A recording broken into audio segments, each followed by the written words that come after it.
Stovetop, quick, seasonal, fresh, abundant, grateful. We're free associating words. Cornucopia, farmers, fall, celebrate, togetherness, charred. Those are words that come to mind.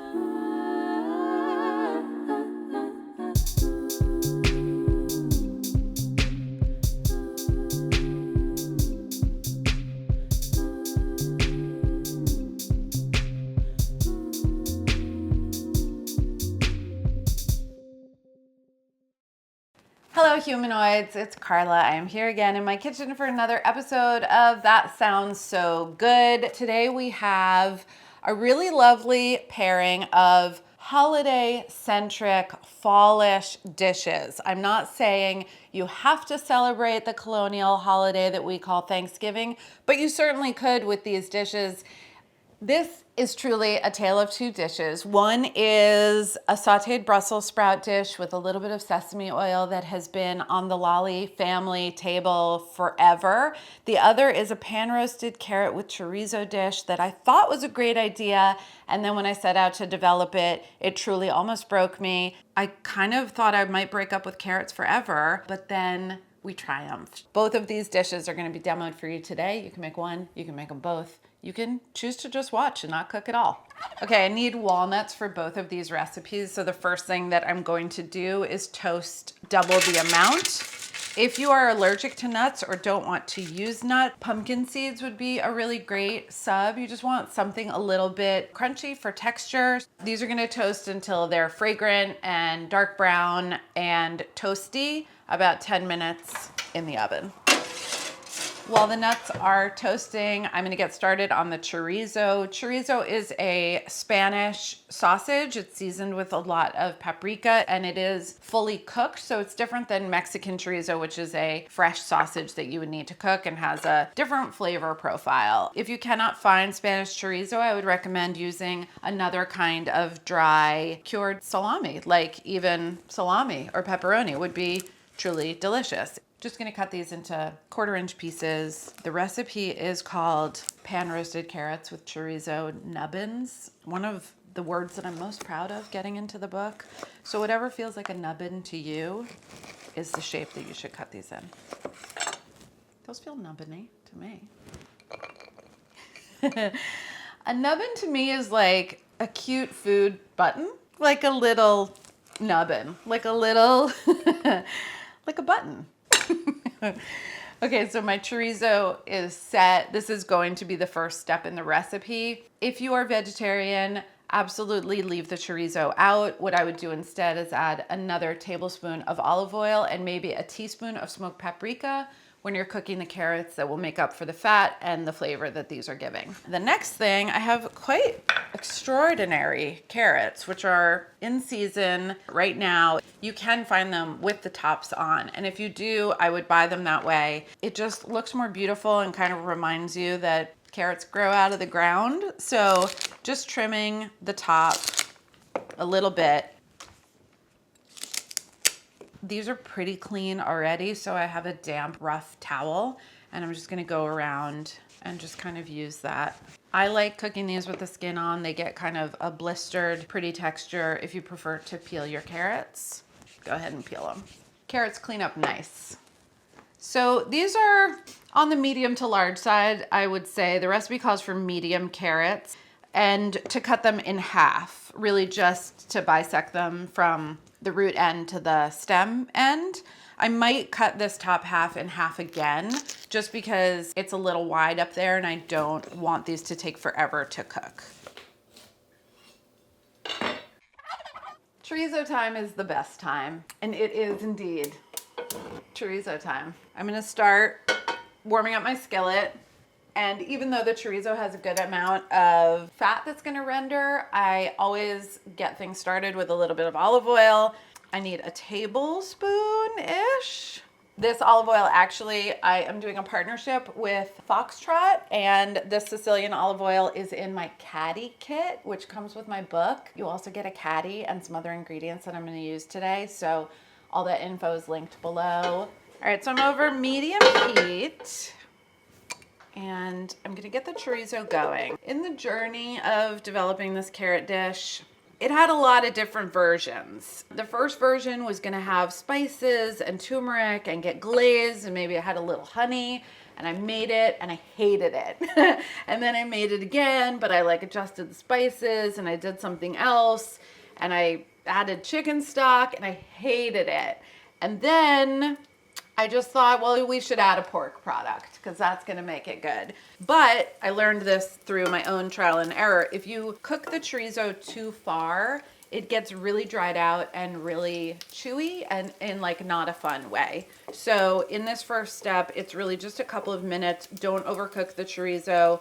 Looking for a little bit of blistering on the surfaces and very light browning. It's tempting to go past that, like you're gonna get something that's like more crisp and crunchy like bacon, but that's not actually what happens. It just kind of turns into wet wood, which is not the vibe. All right, so these guys look good. The spices that rendered out with the fat lend this like really pretty orangey red color to the oil that will carry over to the carrots. Carry to the carrots. All right, so the pan looks a little hot. I did just drop the temperature, but once these cold carrots go in, it'll lower that heat. So pan roasting essentially is taking the idea of a dry heat surrounding roasting process and just replicating it in the stovetop. I'm seasoning these with a little salt. What I like about this method is that we're gonna go kind of medium, slowly, building color, getting blistered, but because the carrots are round, they're always gonna wanna stay on their same side. So you just have to keep an eye on them, turn them. We cut our top halves in half, so there's gonna be a really nice flat side there that's gonna get great color, but all of the pieces like this that are round, you're just gonna have to encourage them. Constant gentle pressure. And turn them frequently, turn them over, turn them back, and just building up that really nice caramelized flavor. The carrots have so much natural sugar that they're gonna get really delicious and sweet, and they'll also brown beautifully. I'm not going to need the walnuts until the end of the cooking process for both the carrots and the Brussels. The flavor of the walnuts pairs really well with that chorizo. It's also delicious with the carrots and just makes it more fun to eat. Next, I want to chop a little bit of mint, about a 1/4 cup. Also for the carrots, this is going to be last stages, right before you would go to the table, but I can chop it ahead of time and just keep them in the fridge covered with a damp paper towel, and they will be lovely and green and perky. All right, let me just look at my carrots real quick. Ooh, pretty color. Back to me minty.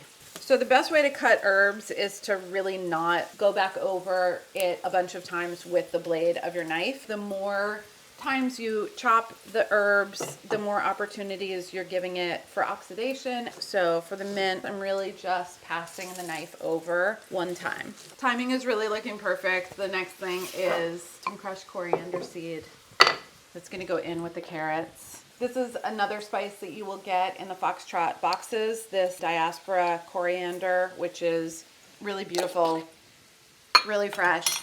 Kick it on your caddy and you'll find lots of dishes to put it into. This has like really bright lemony citrusy notes that kind of liven everything up because we have these deep, sweet, roasty, fatty, smoky flavors. And the coriander just kind of goes to another brighter place. Okay, I'm gonna check these carrots. I think they are where they need to be. I have a little cake tester, poker guy, feeling like a smidge of resistance, which is good because it's not like rock hard in there. Crushed coriander seeds. I'm really just blooming these in the oil until it's fragrant. It's gonna be basically immediately because the pan is nice and hot and there's a good amount of fat in there. And now I'm gonna add about a cup of water. This is going to finish cooking the carrots through and will reduce to make a little bit of a glaze. The key with this step is not to add the water until the carrots are as brown as you want them to be, because once the water goes in, you're not going to get any more of that pan surface contact, and you're not going to get any more browning. This is going to help like finish cooking them through so that they don't burn, but make sure that you have a nice brown color before the water goes in. So this is going to reduce for a few minutes. If I were cooking this straight through and about to sit down, I would keep going. This would come down to a glaze. I would add the chorizo back in, then the mint and the walnuts. But this is a really great make ahead moment right here if you want to pause. So I'm actually just going to turn the heat off, slide the pan to the back, and just let those sit while I make the Brussels sprouts. Oh, hey guys, you're back. I've just been hanging out doing what is known as the Brussels prep. This is the only part of this recipe that gets a little bit fussy, but it is 100% worth it for what it delivers in the end. This is the job of essentially de-leafing all of the Brussels. So you've probably had roasted Brussels halved or quartered. Blistered. What is so nice about this dish and so nice for a holiday is that it's going to cook in like 5 minutes at the end, but there is a bit of prep that goes into it. But the prep can be done like 72 hours ahead. The first thing I'm doing is just taking out the core. And, you know, it's basically a tiny little cabbage. So take out some of those outer leaves that could be maybe a little bruised or tough. Take out a little more of the core. And then you're just going to remove the Brussels leaves so that they can be sautéed. Yes, it's a little fussy. No, it's not hard.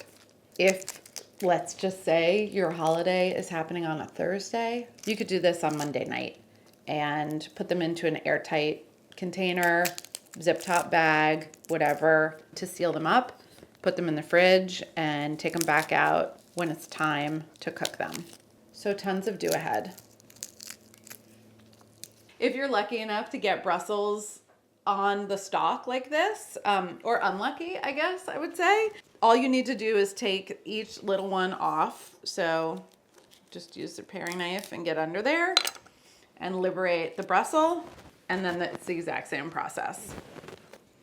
So in my family, this is 100% my dad Frank's job, and he just likes to be set up with his cutting board and his football and a TV like 2 feet from his face, and he'll just sit and do Brussels while me and my mom and my sister, you know, work on the important things like pie dough and turkey brining and things that take a little more finesse. Okay, it's Brussels sprout time. Frank did a great job on his prep, and I have these lovely fluffy Brussels sprout leaves. Again, I'm in a 10-inch cast iron. Any large heavy bottom skillet is great. Because I want to stir fry the Brussels sprouts and have plenty of room around them for tossing, I'm going to do this in 2 batches. You don't want them piled up on top of each other. I want this to be really hot before I add the Brussels, so I'm going to give it a couple of minutes. Shimmering, starting to smoke.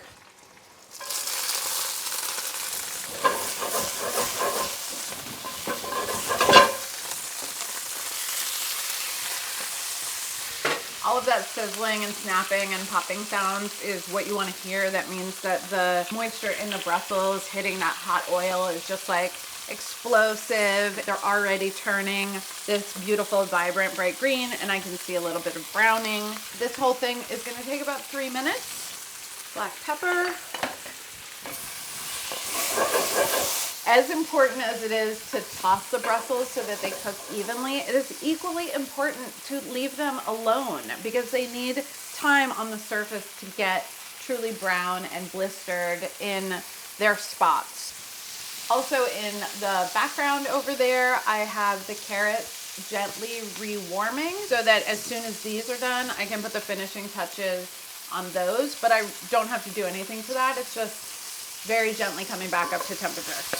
You can tell they're almost ready when you smell the aroma of like a roasted Brussels sprout. It's a delicious vegetable. Okay, this first batch is done. I'm gonna take them out. And the second batch is gonna go in. Okay, second batch is done. First batch goes back in.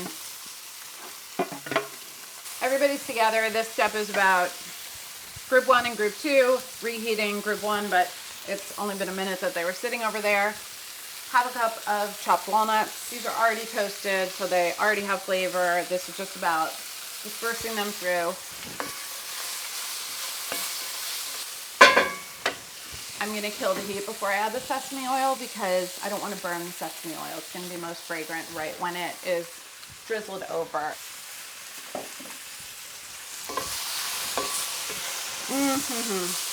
One year my Uncle Carl broke the bowl that the Brussels were in on his first pass through the buffet before everybody had even gotten through the buffet. Broke the bowl that the Brussels were in that was glass, so then we couldn't eat them because there could have been shards.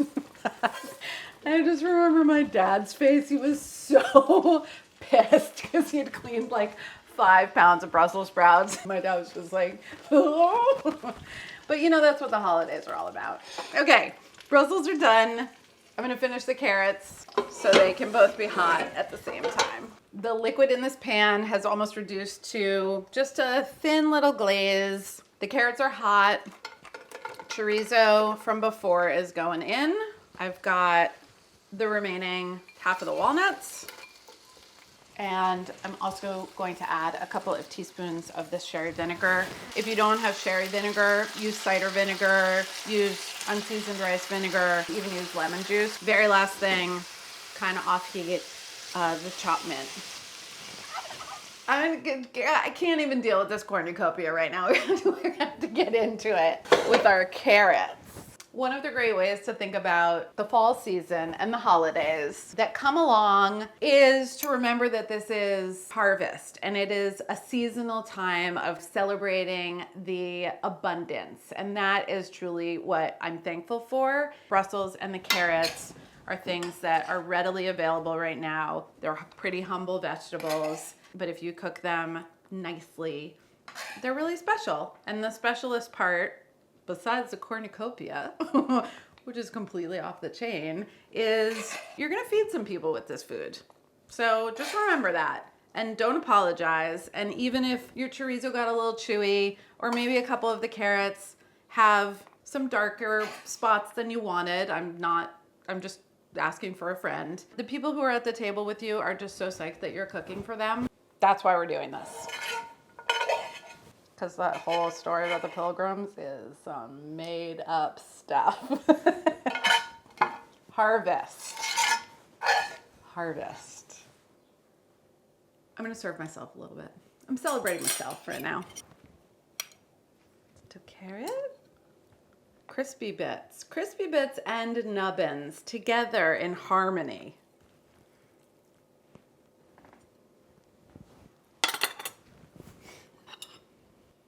I think I want my Brussels first.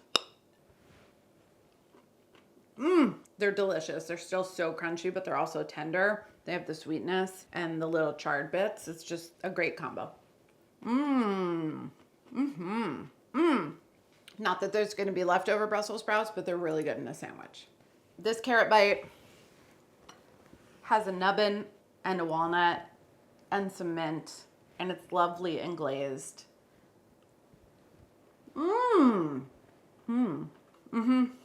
I developed that one a really long time ago, and it was hard, and I kind of forgot how good it is. Something about the smoky with the carroty, it's a winner. I hope that you can fold some of these dishes into your traditions, whatever they may be, and just don't break the Brussels bowl, okay?